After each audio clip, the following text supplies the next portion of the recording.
1 minute. Right now, the rocket does not know what the T0 is, but coming up at T-minus 33 seconds, control shifts from the ground launch sequencer to the rocket's onboard autonomous launch sequencer, or ALS. The rocket will count itself down, but honor any holds that could come from the ground. Now, shortly after liftoff, Houston will take control of the rocket, and my colleague Gary Jordan will take over commentary. GLS, go for ALS.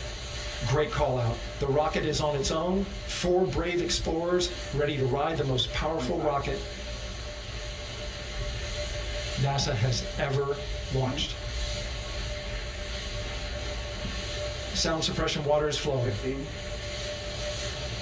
And here we go. 10, 9, 8, 7. RS-25 engines lit. 4, 3, 2, 1. Booster ignition. And liftoff. The crew of Artemis II now bound for the moon. Humanity's next great voyage begins. Good roll pitch. Roger, roll pitch. Houston now controlling the flight of Integrity on the Artemis II mission roundabout. Integrity, AMT high. AMT high. On time passing 30 seconds into the flights. Integrity passes the alternate beacon. Target milestone. Mission Control Houston seeing good performance on the 4 main engines. Space Launch System core stage. Integrity, 3 miles in altitude. Traveling more than 1,200 miles per hour.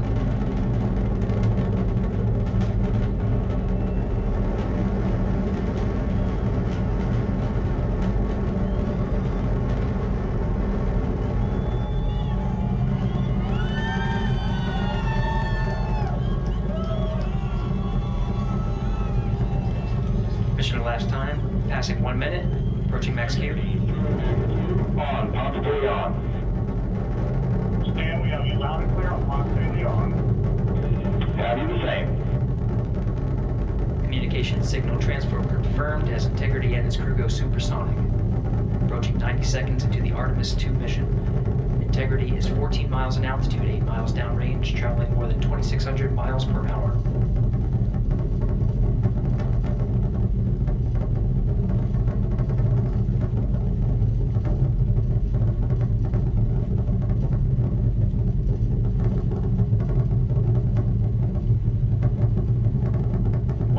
Seconds of mission elapsed time, standing by for main engine throttle down to 85%, ahead of solid rocket booster separation expected at the 2-minute 9-second mark. We see throttle down.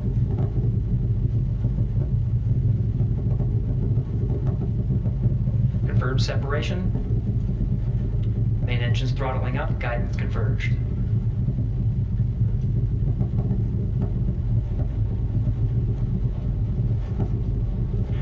Integrity, guidance converged, performance nominal, upper stage RCS ready. Copy all, Stan. Integrity, SM priming complete. SM priming complete. 2 minutes 45 seconds of mission elapsed time into the Artemis II mission. Thrusters on Integrity and upper stage confirmed in a ready state ahead of service module fairing separation.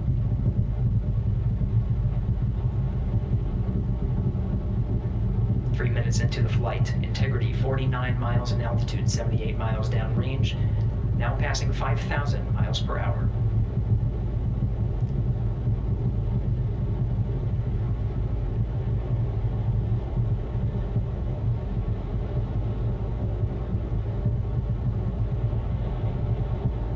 Standing by for launch board system jettison.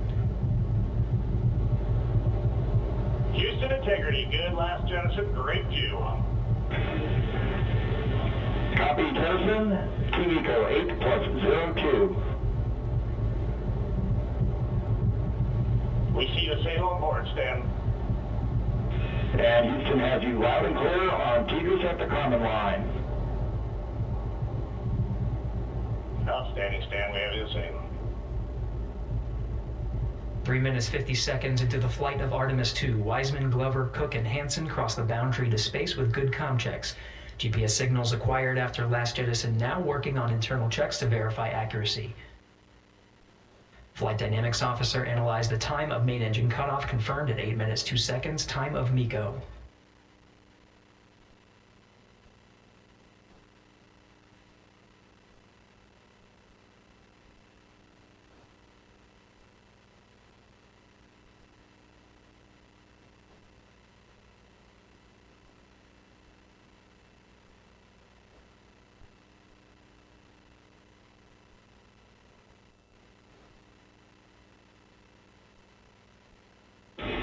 Integrity, GPS processing. Outstanding, Stan. We see the same, and we have a beautiful moonrise. We're headed right at it.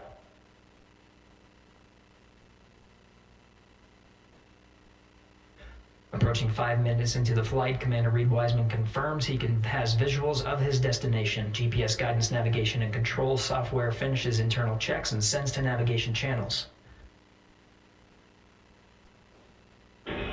Integrity, 3 engine press. 3 engine press. On time, now passing 5 minutes 20 seconds of mission elapsed time into the Artemis II mission. At this point, 3 good main engines are all that's needed to carry Integrity to a nominal main engine cutoff target. Though at this time, we're seeing 4 good engines here in Mission Control Houston. Integrity, 75 miles in altitude, 330 miles downrange, approaching 10,000 miles per hour.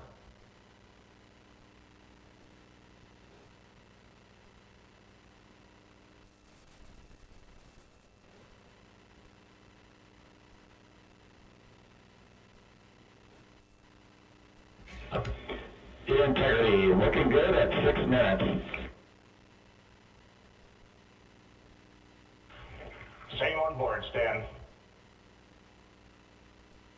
Good trajectory and engine performance. Booster officer will soon report the shutdown plan to Flight Director Judd Freeling, expected at the 7-minute mark. Integrity, 78 miles in altitude, 460 miles downrange. Integrity, expect nominal shutdown. Integrity copies, nominal shutdown.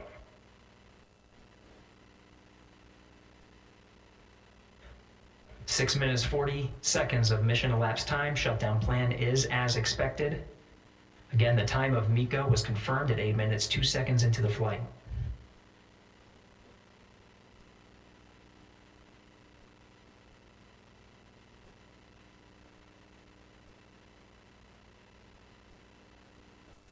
Seven minutes of mission elapsed time. Throttling down as we approach the abort once around option. Milestone at the 7-minute 30-second mark.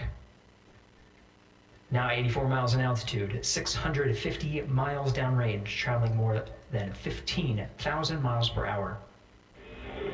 Integrity, AOA open. Haley open. The window is now open for an abort once around option that would target splashdown in the Pacific Ocean. Still following nominal ascent at this time.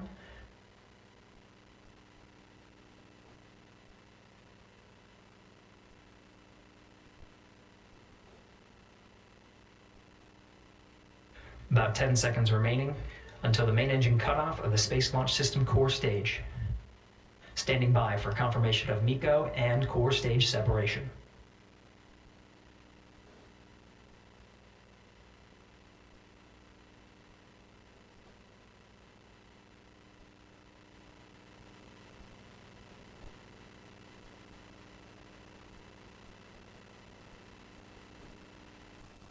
Integrity, nominal MECO, core stage separated.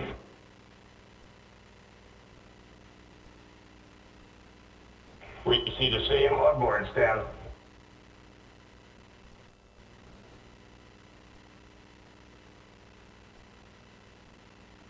Eight minutes 40 seconds into the flight, we have a nominal main engine cutoff heading in the right trajectory on the way to swing around the moon. Core stage has separated, done its job. The Space Launch System upper stage, the Inner Rim Cryogenic Propulsion Stage, or ICPS, still attached to the Orion spacecraft.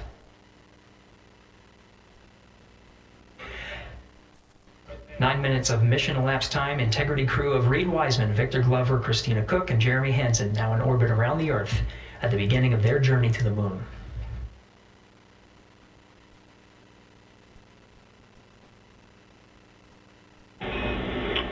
Integrity Houston, looking ahead to PRM, numbers so far per the pad.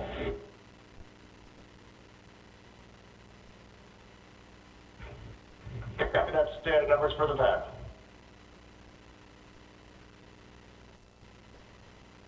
Capcom Stan Loves now reminding the crew that the perigee raise maneuver time of ignition is as expected prior to booster ignition. That time being 49 minutes, 50 seconds of mission elapsed time.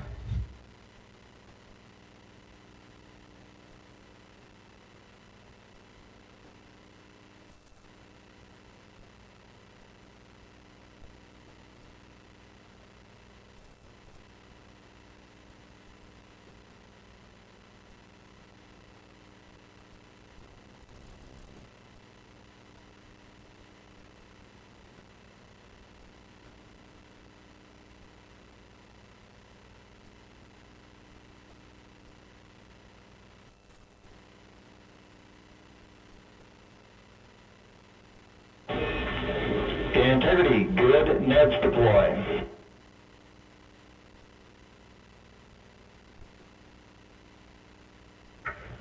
Copy that, Stan. Good, Neds.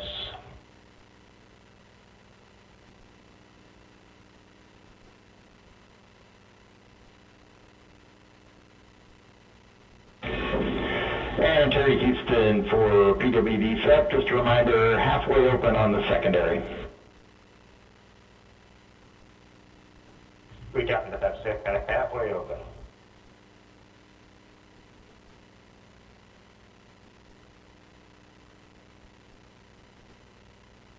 Passing 11 minutes of mission elapsed time.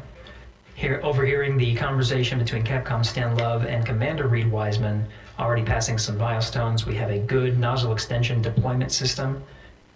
That is confirmed, complete. We also have the visors are confirmed up. Now past the dynamic phase of flight, that is Ascent. Their launch and entry suits that provided them an extra layer of protection. Now not as needed. They're going to raise those visors.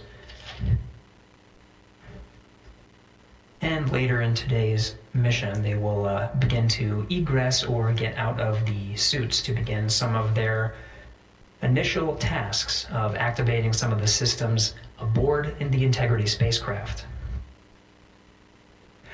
It's passing 12 minutes of mission elapsed time. Again, the perigee raise maneuver that's targeted near 50 minutes of mission elapsed time, 49 minutes, 50 seconds. That's what the crew is going to be working towards. The Commander Reid Wiseman, pilot Victor Glover will focus on preparing for that milestone. In the meantime, mission specialist Christina Koch and Jeremy Hansen will start some of the activation of environmental control life support systems. You may hear confirmation of their activation over the Orion to Earth communication network.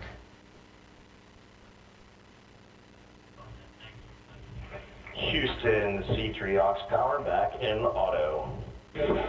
Copy C3 aux, and we're 2 minutes to maneuver.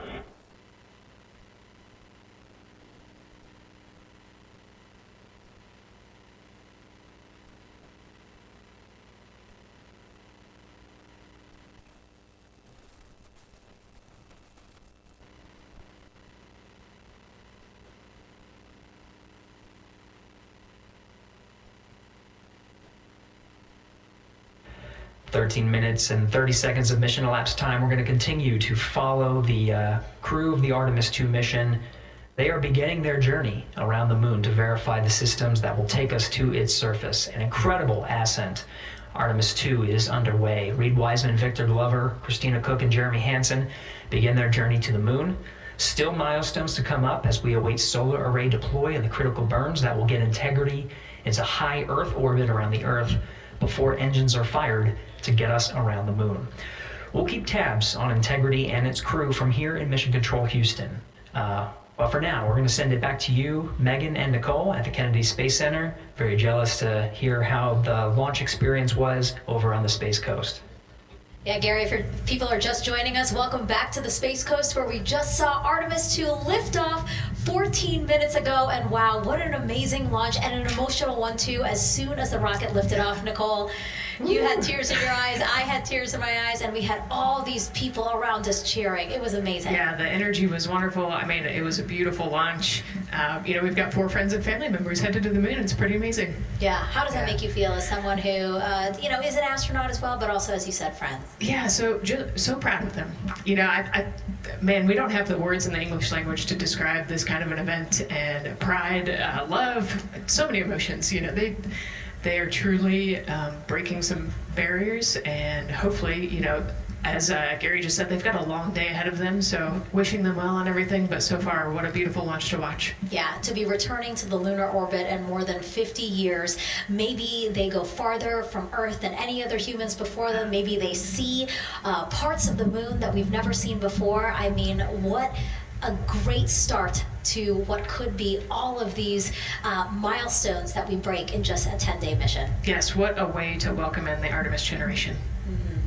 Yeah, how do you feel? I mean, we saw some beautiful shots we were covering of course, the rocket, of course, the Earth falling away as we continued up into our ascent, but also some of those crowd shots where we saw young and old, just emotional, overcome by this history-making moment. Man, we are going back to the moon for all, and we saw that today. We saw that in all the crowds. And yeah, you guys just saw that view, the sunrise or sunset, I guess. They just made it over the crest of the Earth, and you could see the sun peeking over. One of my favorite views from space. And I can't imagine what they're looking at now, and I can't wait to see what they're looking at in about 5 or 6 days. Yeah, and I know a lot of people are like, you know what, I'm surprised this launched on the first try, because we know, like any little thing, we have to be keeping safety in mind, and we want to make sure we're ready to go, but we were ready to go, and I think it surprised a lot of people. What a wonderful surprise on this Wednesday evening. It did, and it kind of surprised me as well, but it's just a testament to the team here that has been working so hard on Artemis. Artemis 1, we learned a ton of lessons. We learned a ton from the wet dress for Artemis 2. We were able to go in, fix those things. We even had a couple mishaps today, not mishaps, but a couple, anomalies today that the team creatively came up with solutions for. It's just a testament to the teamwork that gets us to the moon. And so we can continue to watch Christina, Reid, Victor, and Jeremy on their way now to the moon in Earth's orbit and awaiting the next in-flight milestones, deploying Orion's solar arrays. So why don't we get back in with Mission Control and Gary. Hey, thank you, Megan. Again, we're following along in the action. It is a long day. They have a number of procedures they need to get to immediately in their timeline. And Integrity Houston, Crosstie is on board per the FCDEM. We copy, Houston. Thank you.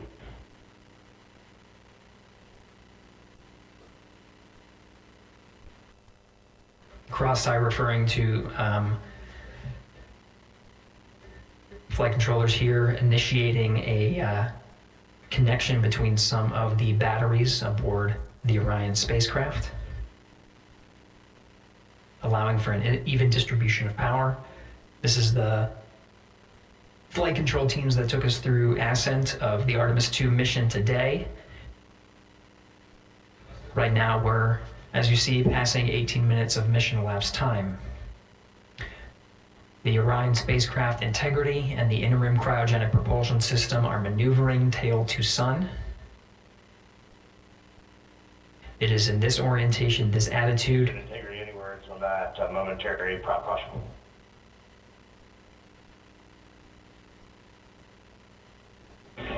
And Reid, no action, we're looking at it.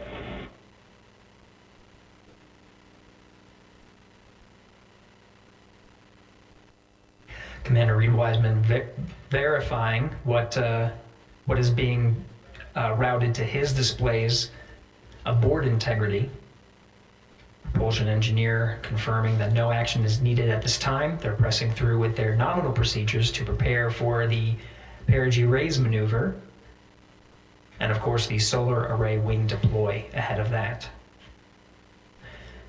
The solar array wing deploy is a critical milestone. We'll continue to have our coverage follow the mission until that deployment.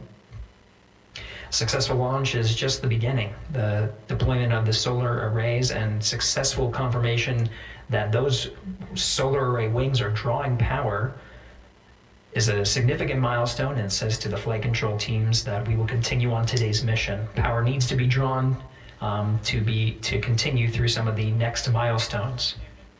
Until then, the AOA open option that was called up upon Ascent, the abort once around, is the current option, and abort to orbit option ATO will be switched to a preferred mode at the time that the solar array wings are deployed and latched.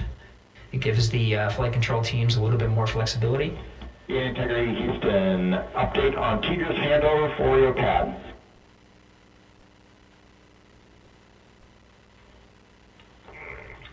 Give us just 1 minute.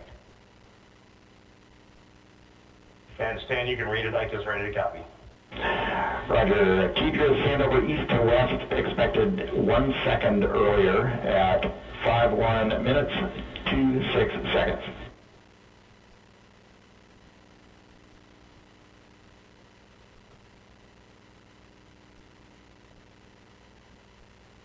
Hi, Stan, we copy 1 second earlier for 5126 Tedra's east to west, and saws are starting to deploy. Thermal knives are firing. We concur. Thanks for the report.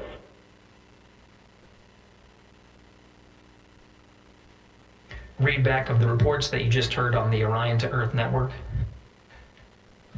Integrity has maneuvered tail to sun. The RL-10 nozzle on the end of the ICPS is pointed towards the sun, and the solar array deployment sequence has begun. With the deployment confirmed, it'll be several minutes until they are what is called in a latched position. Once they are latched and confirmed to be drawing power, they can switch the mode to ATO and continue along the mission. The teacher's handover at the pad, that message meant the crew was provided some preliminary numbers of when to expect handovers between the tracking and data relay satellites. Currently orbiting Earth at an altitude of 545 statute miles above the Earth, they are in a near-Earth network communication system. The tracking and data relay satellites, geosynchronous satellites that are stationed about 23,000 miles above the Earth. After the apogee raise burn that occurs later today, the burn itself will put them in an altitude that surpasses the range of the tracking and data relay satellites, and they will transition to the deep space network today. And I tell you, for prop messages, we see 2 temperature measurements right near the line. It's a momentary message you saw earlier. We're going to suppress those. It's CM helium heater 2 T1 and heater 1 T1. They're going suppressed. Integrity, thank you. We see the same.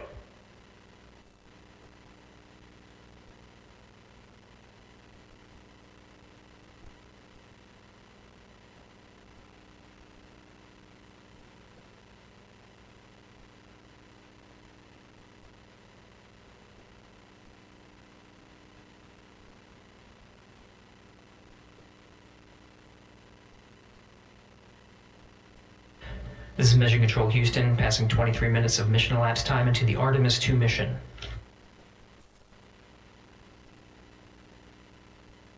This is after a launch that began at 5:35 and 12 seconds Central Time, 6:35 and 12 seconds p.m. Eastern Time. Right now, the orientation you're seeing from our aero visualization that translates some of the telemetry that we're getting from the spacecraft and puts it into a model so you can follow along on some of the milestones that we are following here.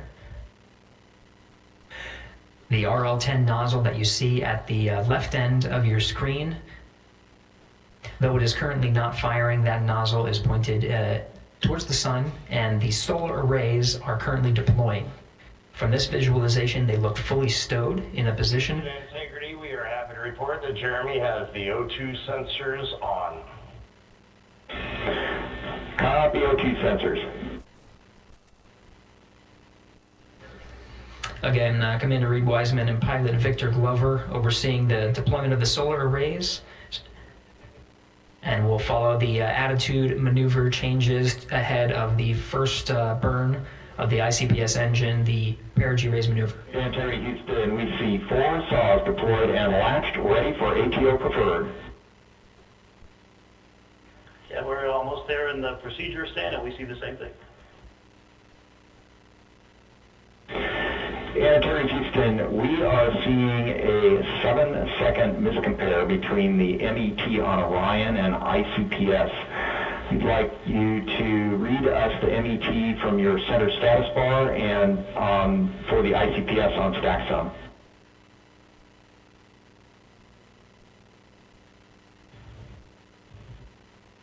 And Stan, we see a absolutely precise alignment. MET 25, 14, 15, 16, precisely aligned with ICPS MET. Copy, thank you for that. We'll investigate a ground issue. And Houston Integrity, ATO preferred set. Copy, ATO preferred.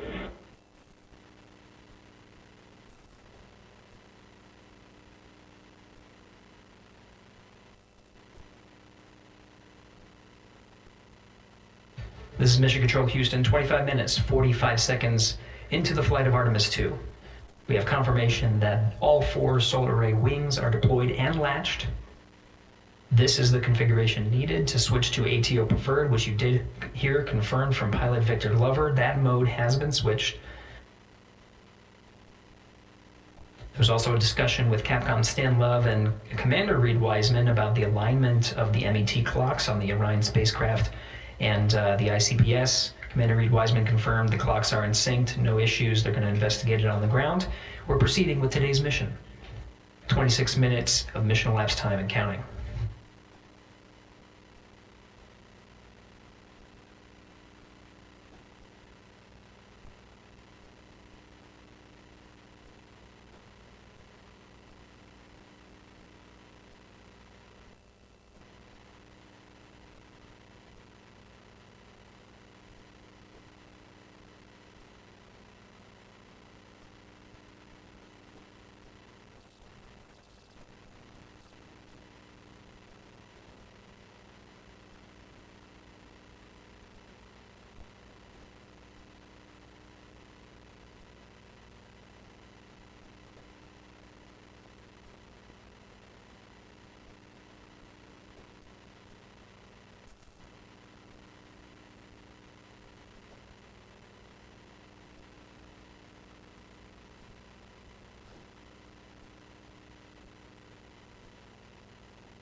This is Mission Control Houston. We're approaching 28 minutes of mission elapsed time into the Artemis II mission. At this point, we've had a successful liftoff from the pad at 5:35 p.m. and 12 seconds p.m. Central Time, 6:35 and 12 seconds p.m. Eastern Time. We've had a good main engine cutoff, core stage separation, and a good trajectory to begin today's mission. Right now, the spacecraft has maneuvered tail to sun. We're standing by for another maneuver to maneuver into the burn attitude. This is where the RL-10 engine of the ICPS is pointed in the correct orientation for the perigee raise maneuver. We did hear confirmation that the perigee raise maneuver time of ignition has been confirmed per the pad, which means it was the predicted time prior to liftoff. Integrity for GNC, we're taking channel 1 to unfiltered and to BFS. Okay, Stan, we're watching. Go ahead.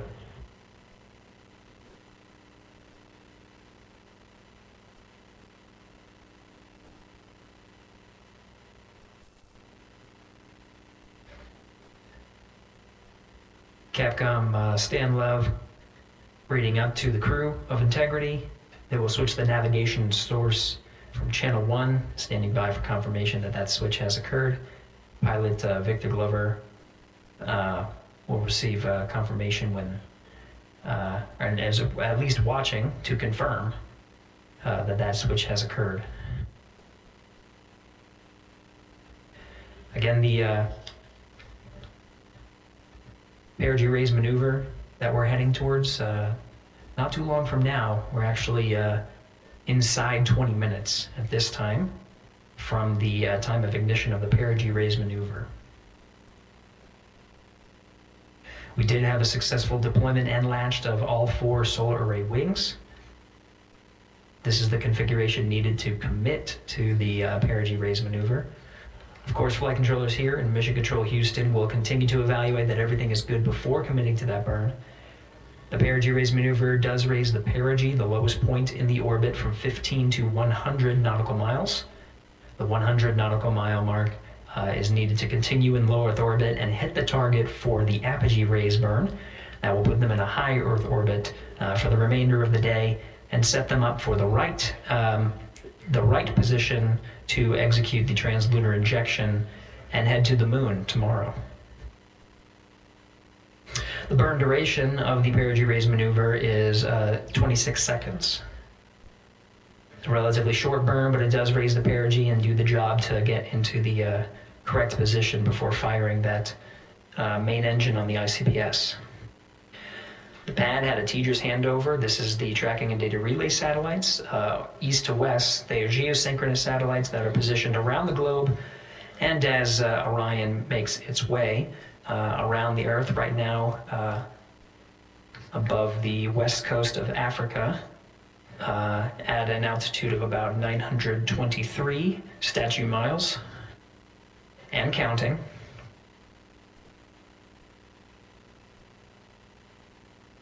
The perigee raise maneuver is not executed at the perigee. It is rather executed on the,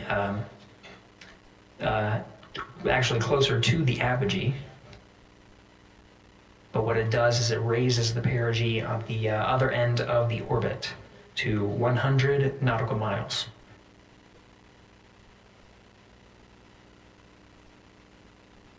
The 26-second duration burn does not conflict with the time that they've reported of the tracking and data relay satellite handover from TDRS east to west. Again, geosynchronous satellites that are used not only by Integrity today, but the International Space Station as well.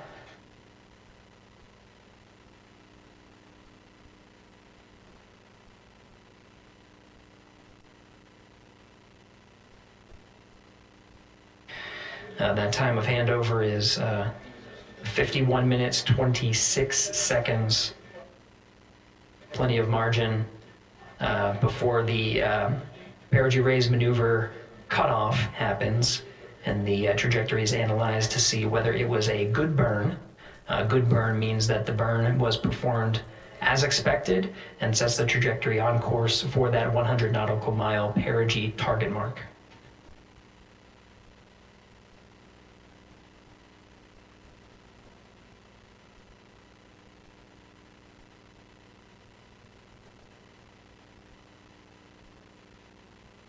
Again, for those sticking with us on NASA Plus and following along on our coverage, we will continue to follow and to cover the mission until,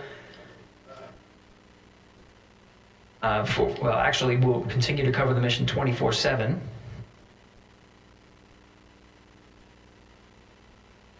But we'll wrap up our coverage here shortly. And now that solar array wing deployment has occurred on NASA Plus and Amazon Prime. Again, we will continue coverage 24/7 at the NASA YouTube channel. For those that want to see all of the upcoming milestones, there are select times where we will be coming back to NASA Plus and other streaming platforms. You can go to nasa.gov to find the latest on when to find those activities. Given that this is an operational mission, we do want to make sure that we are maintaining transparency in the mission and providing you all the information on what's happening in space as Reid Wiseman, Victor Glover, Christina Koch, and Jeremy Hansen head on their mission around the moon.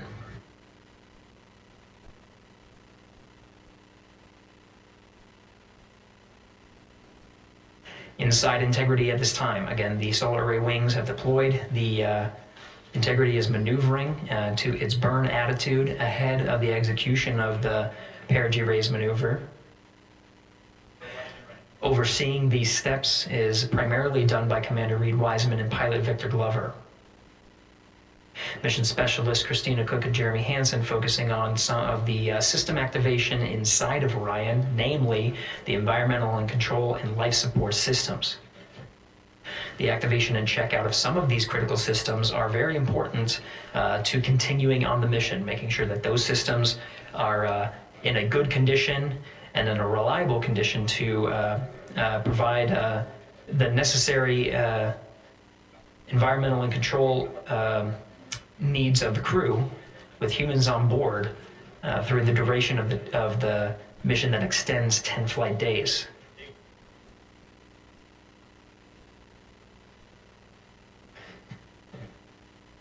Standing by for an update to the perigee raise maneuver time of ignition. Should be right up to the crew very shortly. Integrity Houston, updated PRM numbers when you're ready to copy. Houston, we are ready to copy. TIG is 2 seconds earlier at 4 9er minutes for 8 seconds. TIGO unchanged at 2 6 seconds. 49, 48, TIGO 26.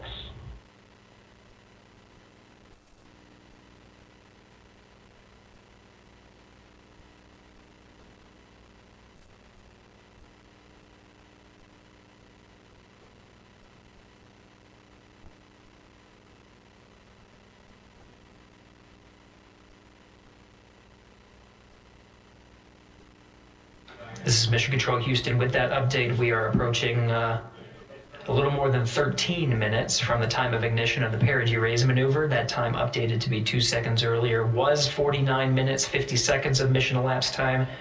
We'll now move to 49 minutes, 48 seconds. The duration of the burn, that's what was referred to as the TGO, will still remain at 26 seconds. Relatively short duration burn, again, just raises the perigee of the orbit today.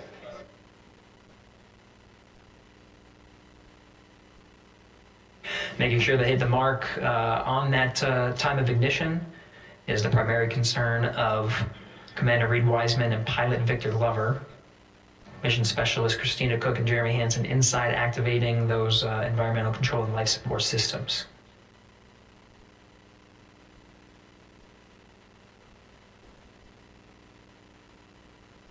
At this time, all 4 crew members are wearing the launch and entry suits.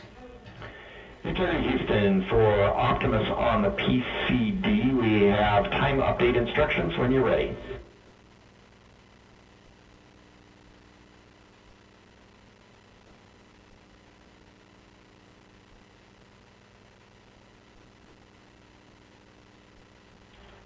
And Houston, Integrity, we copy. Hands are pretty busy at this time. I think we will call you back when we're ready for that. All right, that one is not urgent. 2 minutes to maneuver to PRM attitude. We are watching and concurred. 90 seconds-ish, maybe. Pilot Victor Glover confirming that maneuver less than 2 minutes.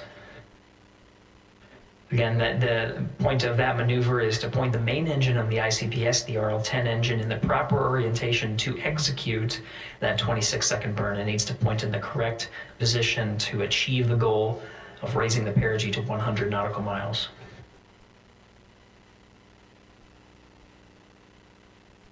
You heard some of the environmental control system activations over Orion to Earth.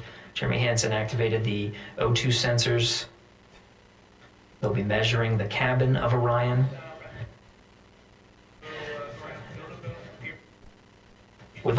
During all of the activations, here on the ground in Mission Control Houston, Flight Director Judd Freeling is doing a poll with all flight controllers in the room to see if we are in a go position to go ahead and execute the perigee raise maneuver. Once concluded, Stan Love will report it back up to the crew, and we'll stand by for that.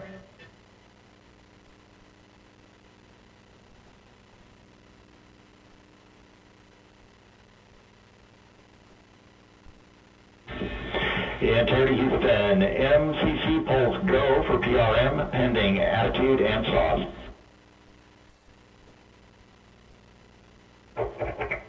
Okay, we copy. MCCs go. Maneuver starting.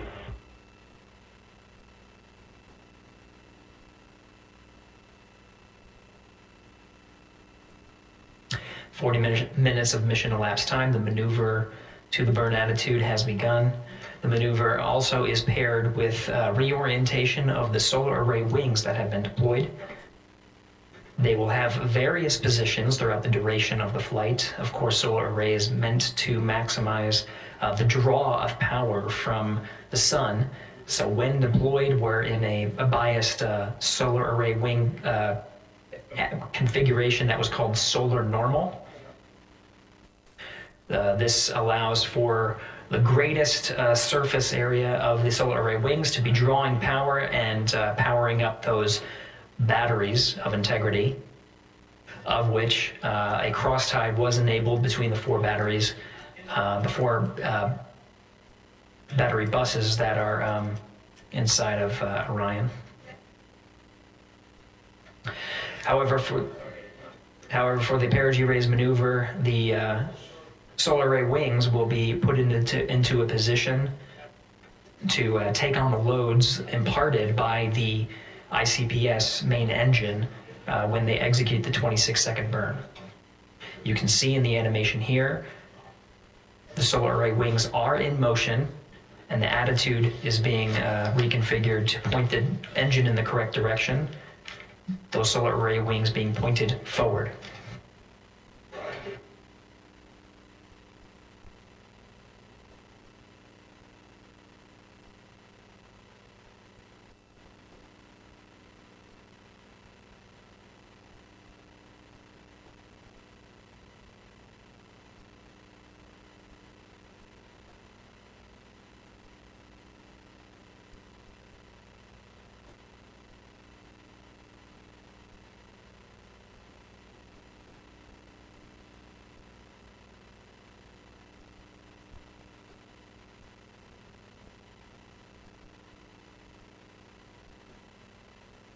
You're getting a live look inside the Artemis II mission flight control room. The team you see here oversaw the ascent of our four astronauts inside Integrity, launching at 6:35 and 12 seconds p.m. Eastern Time.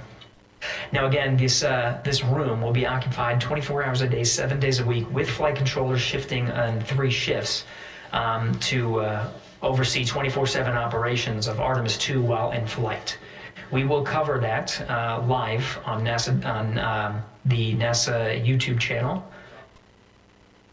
and we'll be covering that around the clock as we begin to wrap up our coverage here on NASA Plus. Before I do want to send it over to our colleagues at the Kennedy Space Center. And to my colleagues, it was a pleasure to join the teams at the Kennedy Space Center and be a part of such a historic launch. Here in Houston, again, we're turning our attention to the mission. And for now, we'll say farewell and thank you to our colleagues there for today's launch coverage. We'll see you again soon for Splashdown. This is Mission Control Houston, sending it back over to Megan and Nicole at the host desk. Thank you, Gary. And yes, it was such a pleasure to be a part of this historic mission that started right here at Kennedy Space Center. It was such an amazing sight to be a part of. And now, as Reid Wiseman, Victor Glover, Christina Koch, and Jeremy Hansen begin their journey, we here at the Kennedy Space Center are about to wrap our broadcast. We will, of course, though, have 24/7 coverage with our colleagues at Johnson Space Center starting as soon as we sign off, so don't worry. You can follow along our 4 astronauts every minute of their nearly 10-day journey to the moon and back. Nicole, I'll definitely be watching it. I'm sure you will, too. Yes, of course. You know, they just started, right? The launch was beautiful. This was a historic day. They're on their way back to the moon for the first time in over half a century, but they've got a lot of work ahead of them, and so we're excited to see what they have to do and excited to test out the Orion spacecraft. This is a test flight after all, and we're excited to see what we can learn from this mission. Very humbling, inspiring. It was really amazing to be a part of this, and I'm so glad that so many people joined along by either watching here in person or watching online. And of course, Nicole, thank you so much for sitting through this, answering questions, adding so much context and information that really brought a lot out of what we saw today. Oh man, I had a blast. You're a rock star. You're a professional. Gosh, this was great. Oh, you're great. So this was a wonderful day.